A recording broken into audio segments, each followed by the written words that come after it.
Hello guys, and welcome back to the FPL Duo.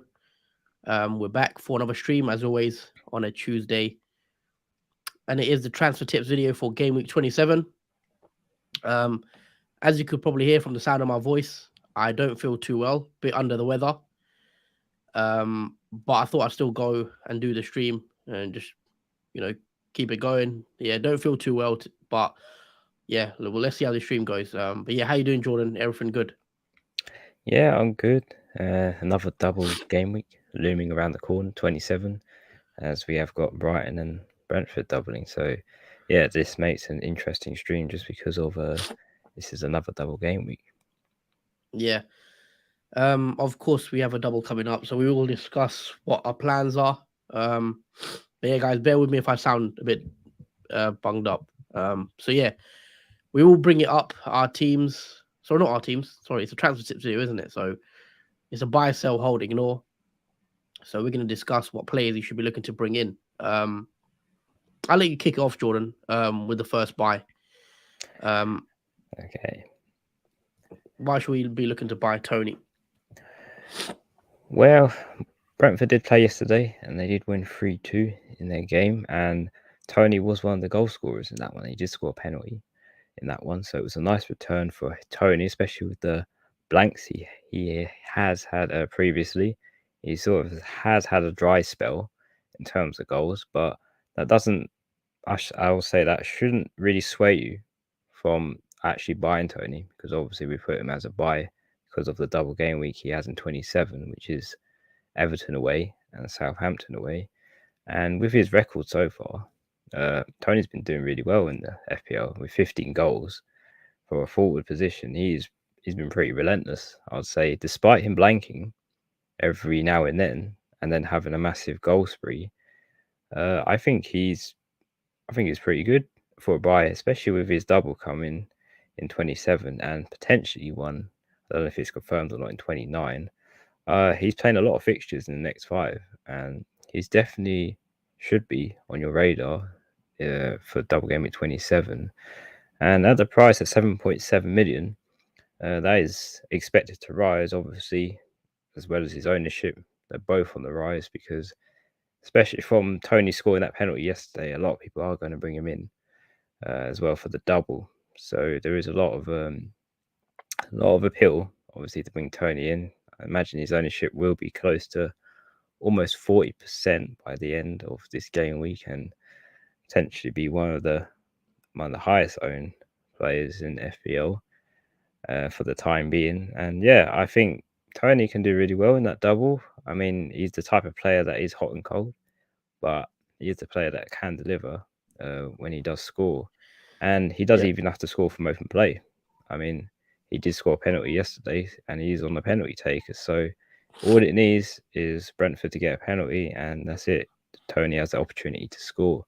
Yep. And yeah, with his fixtures in the long term run, they're not bad at all. I think if you buy Tony, not just for the double game, where you can actually hold him as well for the long term for the fixtures he does have. So yeah, that is why I think Tony should be a buy. Mm. Okay, yeah, I agree there pretty much with Tony. Obviously, that double in 27 is big. I think he's also a captain option potentially this week. Did score obviously last night. I can see a lot of people going Tony captain with 2 Everton and Southampton, who are pretty much fighting relegation. So I can see him being a great captain option, especially being on penalties. So yeah, I'd agree. He's definitely priority transfer in for this week. Moving on to the second buy, and that is Mitoma. Obviously, both of us own Mitoma. Jordan, you want to just expand why he's still a great buy option for this week? Yeah, Mitoma proved it in last time Brighton did play. I think that was West Ham, and he did have a nice return of 13 points from that game, getting 1 goal and 1 assist from game week 26. So personally, for me, I've been wavering whether to captain Tony or Mitoma, and I think I was waiting to see what Tony could do yesterday, and with only just a penalty, it does kind of swayed me whether Mitoma could be possibly a good captain option as well as Tony. But it's going to be a split decision, I think. I don't think there's much between them because they're both quite good, decent players who have shown their form in game week 26. But I think Matome has slightly the upper edge, I think, because of his form and his involvement in games. I think it's less. I think it's more than what Tony did show in the Brentford game yesterday. So I'm pretty sliding towards Matoma, and you guys should be definitely wanting to bring Matoma in, just because he's also a double game week player with Leeds away and Crystal Palace at home, with another two teams which are struggling to get points and get high on the table. They both have conceded a lot of goals from opposition teams, and I think Brighton can put a few behind Leeds and Crystal Palace, who have struggled to defensively keep clean sheets as well. And it may put people off that Matoma does blank in 28, but after that blank, he possibly, I don't know if it's confirmed either, another double game week in 29, where he has Brentford home and Bournemouth away. So Matoma will play 4 fixtures in the next 3 game weeks. So he's another player that could potentially be a nice little hold for the time being from the two doubles that are coming Yeah, up. he's confirmed doubles as well. Oh, they are confirmed double. Yeah. All the more reason to buy Matoma as well, because he's, I think, since Trossard did leave Brighton, he's pretty much been his replacement, Matoma, and Yep. he's been excellent so far, as well as in other competitions like the World Cup that we already saw him. And his fixtures do switch after obviously double game with 29, where he has Tottenham away and Chelsea away. But I mean, if he performs well, I don't see why he can't against tougher opponents, because Matova is one of those players that could be a nice valuable gem, and he's pretty cheap, 5.5 million, a cheap midfielder option, and it does save you a lot of money. And obviously his ownership is on the rise at 17.9%, so he will be a highly owned asset going forward into double game at 27, but he should definitely be a buy to consider. Yeah, one of the main reasons I actually wildcarded in 26 was to take advantage of the Brighton assets. Mitoma, Solly March, McAllister. I think you should be on, double Brighton if you can, triple Brighton. I'm on triple Brighton this week. Like a Mitoma McAllister or a Mitoma March, whoever you want, really. I think they're good options this week. 18 appearances, 6 goals as well for Mitoma, having a good season. And I can definitely see him scoring in that double game week 27 and even that double game week 29. Yes, he has a blank in between, but you can easily bench him with his, very cheap player. So you'd want him for the next 3 game weeks. He's got 4 fixtures, so definitely worth bringing him in, and also a viable captain option for this week. Let's move on to some players that we think you could be looking to get rid of. So yeah, I'll quickly say my part on Mahrez. So Mahrez is a first sell, 19 appearances, 5 goals and 4 assists for Mahrez. He's got Palace in 27, then he blanks in 28. He's got Liverpool in game week 29, and then Southampton in game week 30. So the fixtures are a bit up and down, because Palace away is a good fixture, for City. But there's always a worry with Mahrez. Is he going to start? I'm just taking a look at Mahrez. Did he start the last game? I'm not sure. He didn't. Yeah, so that is the worry. He didn't come on at all. So we're just taking a look at Mahrez. I mean, he's a rotation risk, as we know. He hasn't played against Newcastle 0 minutes. He didn't come on. He played 18 minutes against Bournemouth, so he didn't start that one either. He hasn't started in the last 3 Premier League games. He hasn't started, and he only played 60 minutes in the prior one in game week 23. So Mahrez 100% is a sell. No start in the last 3, which probably means he's going to start against Palace. But either way, he's a risk because he'll probably miss out against Liverpool. 28 is a blank as well. So I think he's an easy sell. We're not going to spend too much time on Mahrez. I've got rid of him. I think you should be doing the same. Would you agree, Jordan? Yeah, because obviously we want to bring in players, especially those that double in the midfield, and Mahrez being a midfielder who hasn't had much minutes in the last 3 game weeks and not really any returns. I mean, it's probably an easy sell, especially for Man City's rotation in midfield. Mahrez is one of them, and there's not knowing if he'll play in the Crystal Palace away game and how many minutes he will. And he's only playing one single fixture in that game, and it's not a player you really want to move forward with in game week 27, especially with the blank as well after that. Yeah, I agree pretty much with that. So yeah, Mahrez 100%. I think we can get rid of him now. Let's move on to another sell. I know you own Nketiah. We're gonna have a discussion on Nketiah. 23 appearances, 4 goals. A lot of those were off the bench. We know, but he's become the main man sort of up front recently, especially with the nice 2 goals he scored against Man United. But since then, his goals have dried up. He's been benched, maybe due to form, etc. Also, the fact that Martinelli and Trossard have been starting as well. Fixtures for Arsenal, we know, are quite nice. Fulham, Palace, Leeds, but they don't have a double. So, Nketiah to Tony could be an easy sell if you don't have Tony. But yeah, I would be looking to get rid of Nketiah. He didn't start again the last game, did he? No, he didn't play any minutes in the last game against Bournemouth. Yeah, just taking a look at Nketiah. He didn't start against Bournemouth. He played 18 minutes against Everton. He played 20 minutes against Leicester. So the last 3 games, no start, similar to Mahrez. I think he's also a sell now. Similar, an easy switch to Tony, in my opinion. So, yeah, Nketiah's a sell. What's your plans with Nketiah, Jordan, anyway? Are you looking to sell, or, what's the thoughts on Nketiah? Yeah, he's definitely going to be a sell on my radar. I don't think this week, but obviously in the future, he definitely will be exiting the team because obviously Jesus is back in full training and will eventually replace that role. Because obviously Nketiah was only there because of Jesus' long-term injury. So with him returning now, that probably bodes less minutes for Nketiah on top of how many minutes he's been playing recently. And yeah, I mean, he hasn't been quite as exciting as I expected with 4 goals and 1 assist.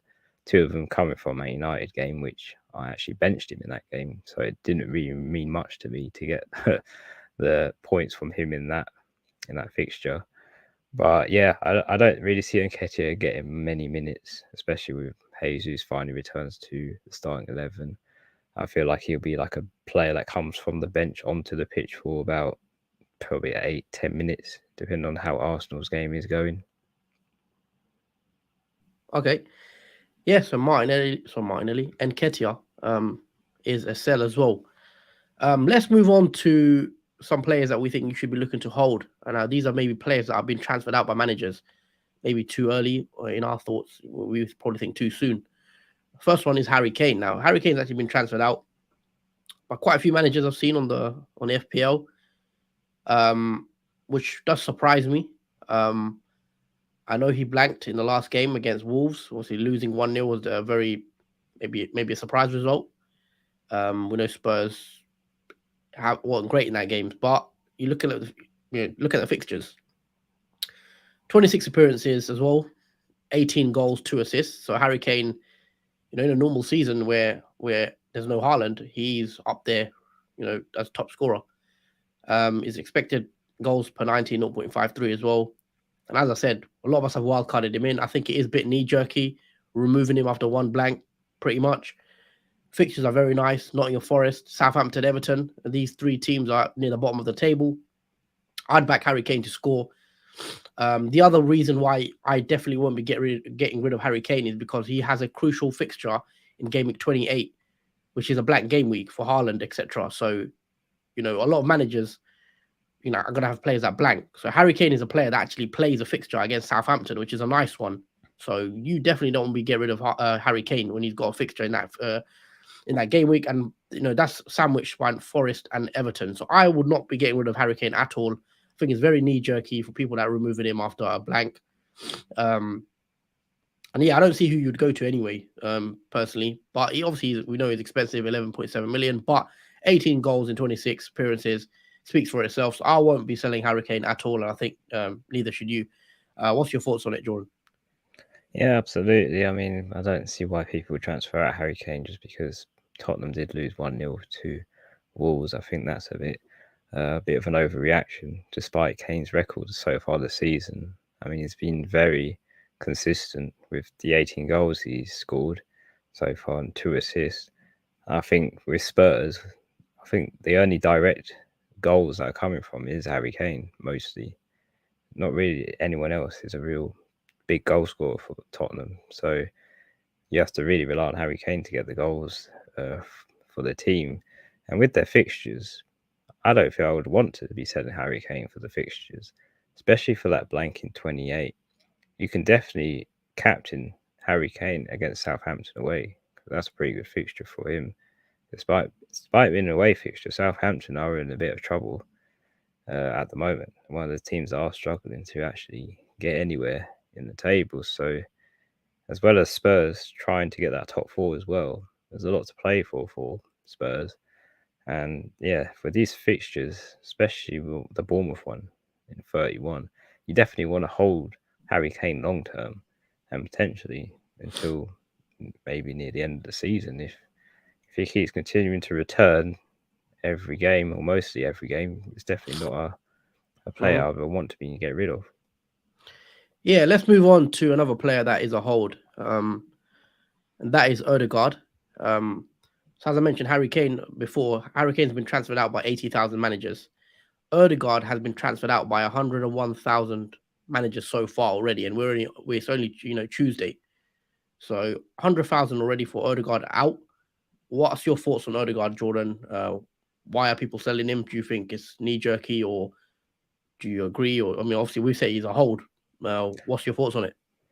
Yeah, I think that Bournemouth game that Arsenal did play, I think that might have put people off. That not really any highly owned goal scorers in that game were actually scored by any midfielders that we own, like including Odegaard.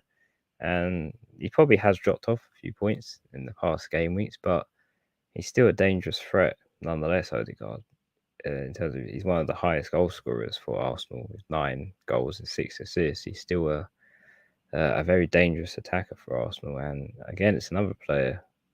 It's a player I've actually brought in from last game week. I would never think of getting rid of Odegaard. I think people are missing out, especially on the fixtures that Arsenal do have. And let's not forget that Arsenal will want to keep winning these games to keep top of the table, because Man City aren't far off from Arsenal, and with every game coming now, Arsenal need to give 110%, and that means scoring as many goals as they possibly can and stopping opposition teams from obviously scoring against them. So Odegaard will be obviously a part of that. And with the fixtures, Fulham away, Crystal Palace home and Leeds home, all green fixtures, nice ones for Odegaard to get returns in. And with his 25 appearances, he hasn't been benched once so far this season. So he's nailed to play. I don't see any reason why he wouldn't be unless he's injured. Apart from that, I think he's a great hold, and you shouldn't be getting rid of Odegaard, at least not until maybe when the fixtures may change. But even if they do change to more difficult fixtures, I still think Arsenal assets throughout this whole season are definitely ones to keep in your team. And I kind of see why maybe a lot of people have gotten rid of players like Odegaard, because they want to bring in Brentford and Brighton midfielders. So maybe that is why there's an influx of players wanting to take Odegaard out. But I think he's the one you want to hold in your team. Yeah, I agree. You would want to hold Odegaard a bit longer term, especially with 28 and 29 being nice fixtures as well. And we know he's been Arsenal's highest scorer, I believe, points wise in FPL. So yeah, I'm definitely going to hold him, and I think most of us, should be holding Odegaard as well. Sorry guys for keep going off the stream and just keep having to sneeze. But yeah, hopefully we'll get through the stream. Moving on to players that we think we should be looking to ignore. Now these are players that managers maybe are bringing in that we think you could probably go without. First one is Mitrovic. Now I was having a look on the FPL website. And Mitrovic is actually he's been transferred in by a few managers, I believe. I'm just looking at the exact numbers. Hold on. Yeah, Mitrovic. Sorry, is an ignore. But I think it's quite obvious why, because he's got Arsenal in Gameweek 27 and then a blank. So if you are looking to bring Mitrovic in, I wouldn't personally right now. Maybe after 29, when the fixtures turn again, you could possibly look to bring him back in.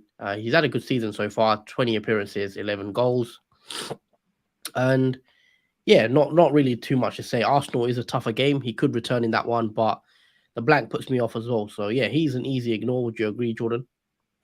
Yeah, I'd actually agree with that. I mean, I can't remember the last time Mitro actually scored a goal.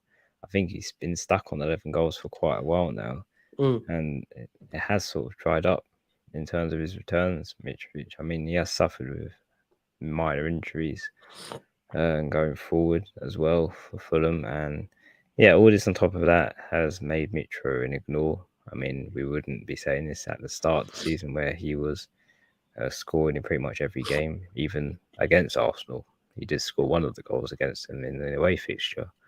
But I don't think this is the case where he can score against Arsenal at home. I think it's a different type of Mitrovic we have now. And yeah, with a blank after that, he's an easy ignore. He's definitely not a player you want to consider bringing in, especially with all the talent and form that is on show. Yeah. Let's move on to the final ignore, and that is Saliba, who we've put on there. Quite hard to find an ignore for this week, to be honest, because there's so many good players that you could bring in, because Brighton and Brentford are doubling, Liverpool are being highly transferred in as well. So I know Liverpool blank as well. So it was quite hard to find and ignore. Let us know who you guys would be looking to ignore, guys, this game week. But I've gone with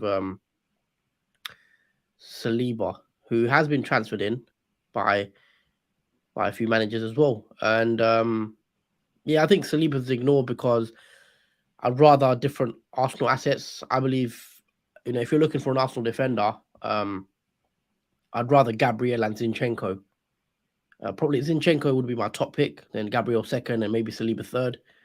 And we probably want double Arsenal midfield, such as Odegaard, Saka, Martinelli, and whatnot. So Saliba is one of the lower priority Arsenal players. 2 goals, 1 assist. But yeah, as I said, we have other valuable slots taken up by Arsenal players, and I wouldn't waste a slot on Saliba with other Arsenal players that are probably better for FPL. So yeah, that's the thoughts on Saliba as being an ignore. Would you agree, Jordan? Yeah, I mean, I think there's more benefit going with an attacking Arsenal player as well. I actually kind of prefer Arsenal's attack rather than a defender, even though they have kept more clean sheets now, and Saliba being a goal threat.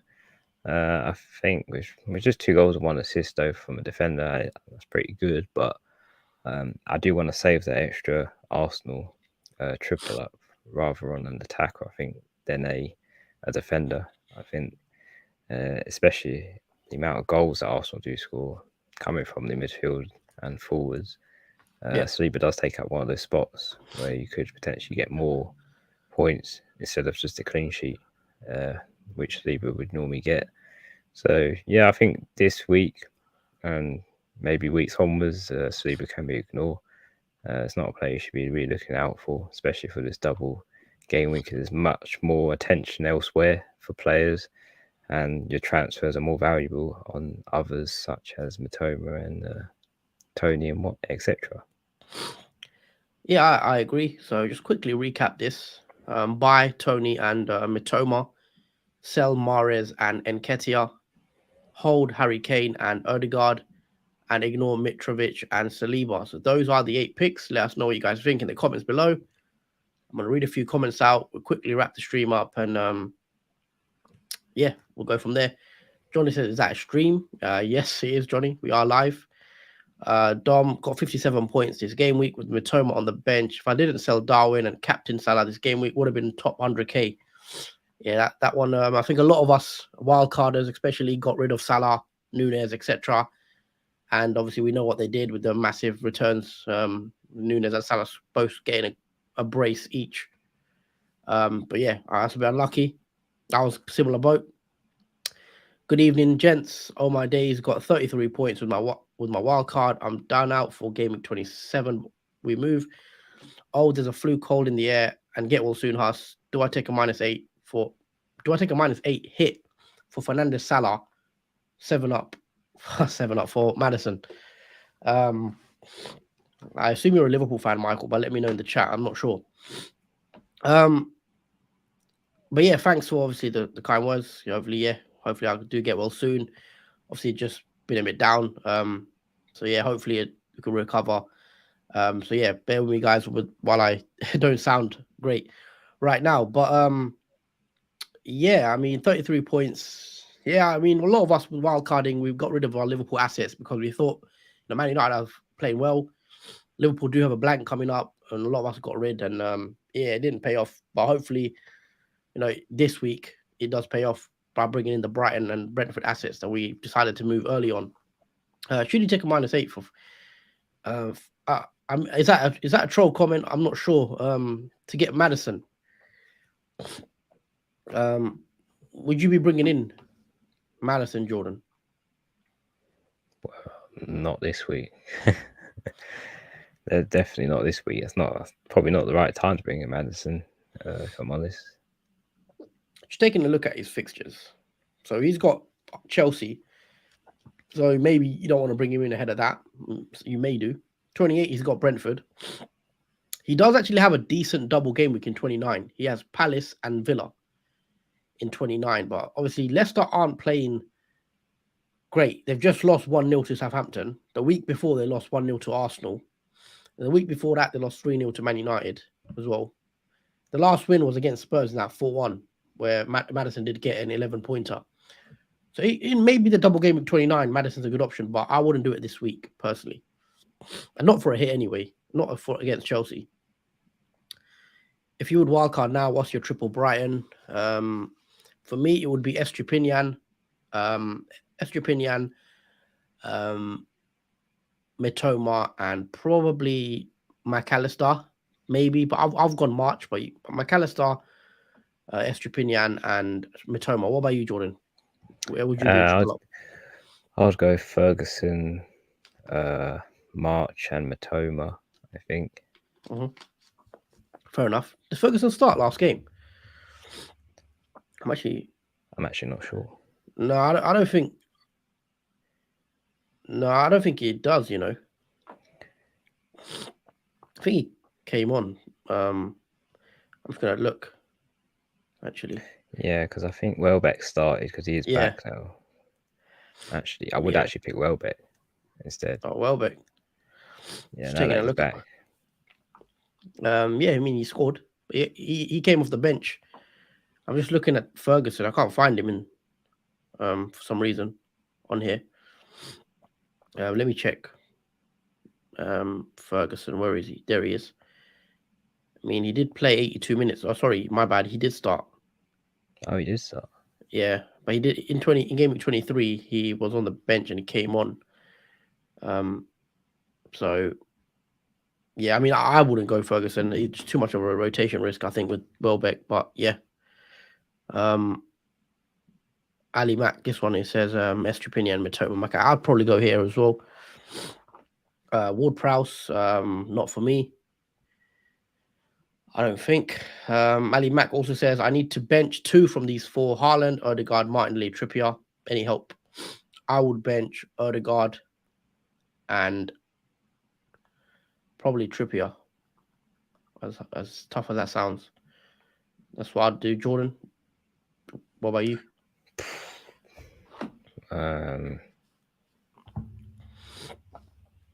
Odegaard and Martinelli. Fair enough. I mean, I'd want an Arsenal player at least because they've got a great fixture. I'd always bench a defender, personally. I know Trippier can return any game. Newcastle have dropped off, and I always think you rather have the forward players playing. Michael says Foden looking great too. Foden is looking great. Obviously, Mahrez has been dropped, which means now the opportunity has gone to Foden, who's took it with both hands. But we know Foden's only one bad game away from also being benched. That does worry me with Man City longer term. Interesting. I am now on March, Dunk, and Steele.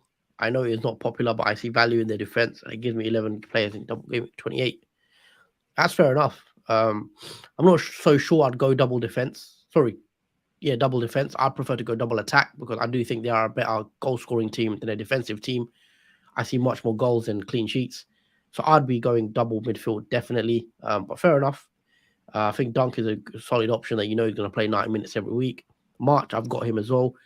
Still could be a bit of a worry, though.